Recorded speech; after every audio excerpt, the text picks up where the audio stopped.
ఏమైంది ఇప్పుడు? తెగ బాధపడిపోతున్నావు. ఓ, నేను కాదని వెళ్ళిపోయారనా?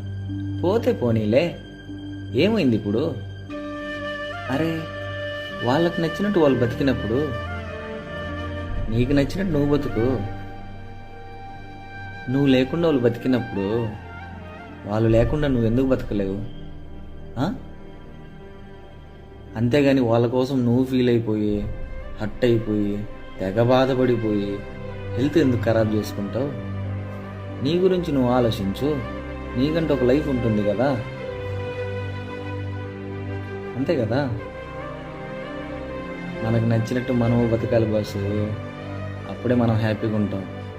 వాళ్ళకి నచ్చినట్టు మనం బతికామనుకో, ఈ దోమ కూడా మన మాట వినదు. అర్థమైందా?